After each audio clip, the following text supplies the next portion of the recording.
Okay, so moving on to the presentation itself. This is the exciting part. This is where you actually get to pitch your idea. Your presentation is 5 to 7 minutes long. You do it on your own. And I want you to think of it as a sales pitch, like in a TV series Shark Tank or Dragon's Den.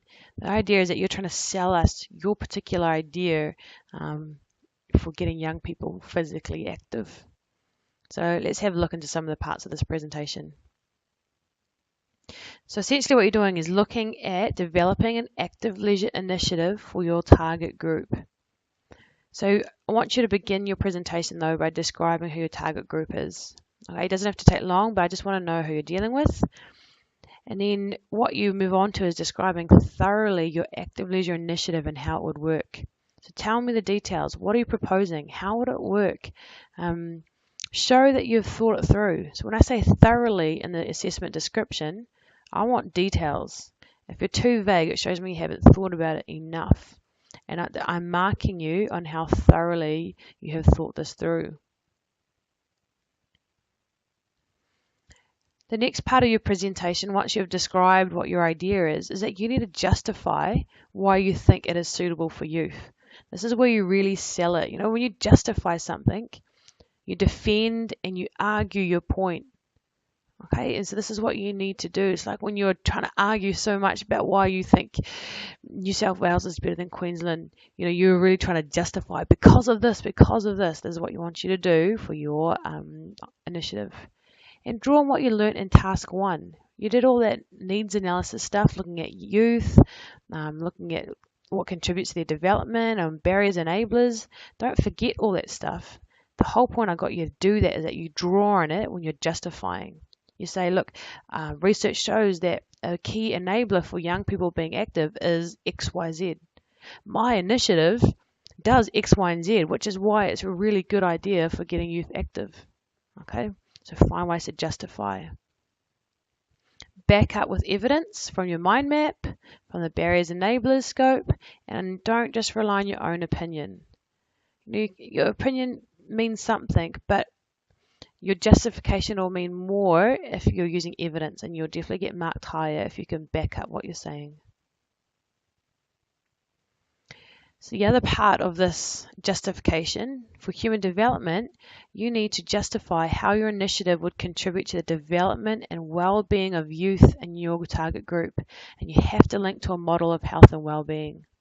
So, you know, we've talked about Te Whare Tapawha, we've talked about Whono Whale, we've talked about Whanua.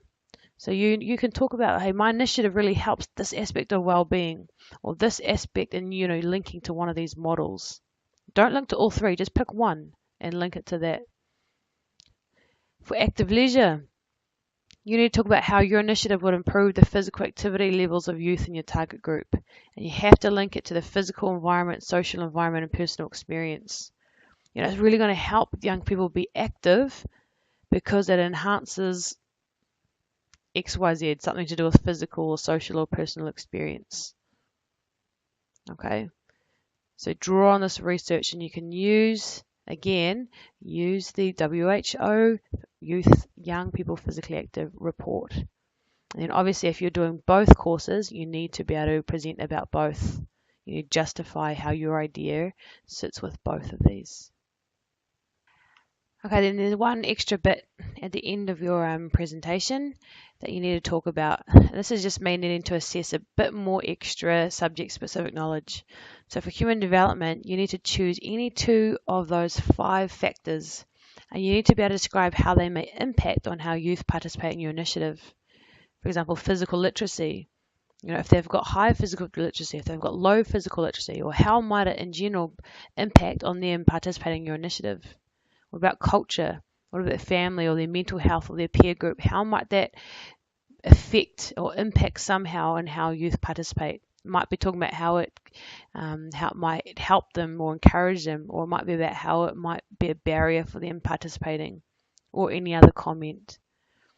It is worth 5 marks, so I'm looking for more than just a sentence or 2. You actually need to show a bit of thought behind it.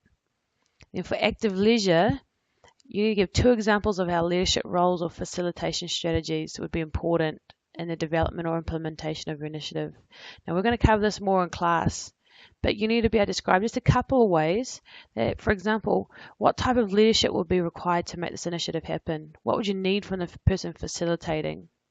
You know, how could the facilitation of your initiative make it or break it? You know, there's some things that really need to be considered when you actually deliver your initiative that is going to be important for how successful it is. You need just to give me 2 examples of that.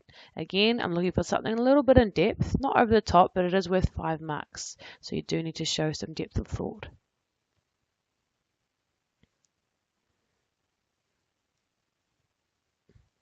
And that is the end of the presentation.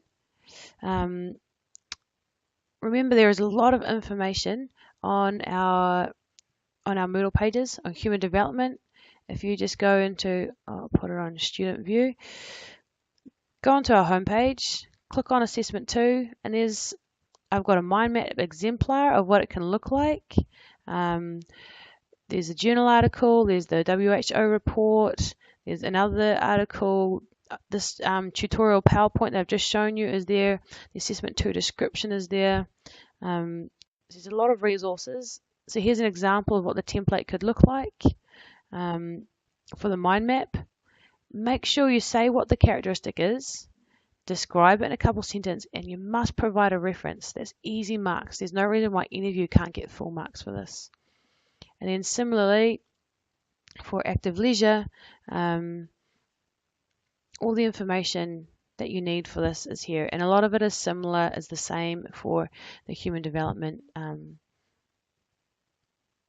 the human development Moodle page. Click on assessment 2, and then here you go.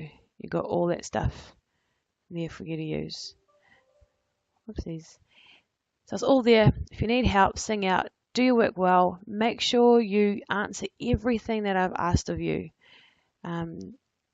Work really closely to the assessment description. Read every part well. Notice all the details that I've added. And make sure you have a look over the marking schedules. Remember, there are 3 marking schedules. So look at the top, what marking schedule is relevant to you. So if you're doing HD and active, this is your marking schedule and it's out of 50. If you're doing just human development, then use this marking schedule, it's out of 35. Similarly, if you're just doing active leisure, use this marking schedule and it's out of 35. But have a read through each criteria and make sure that you have done it as close to the excellence criteria as possible if you want full marks. That's me. Hope that all makes sense. Sing out if you need help.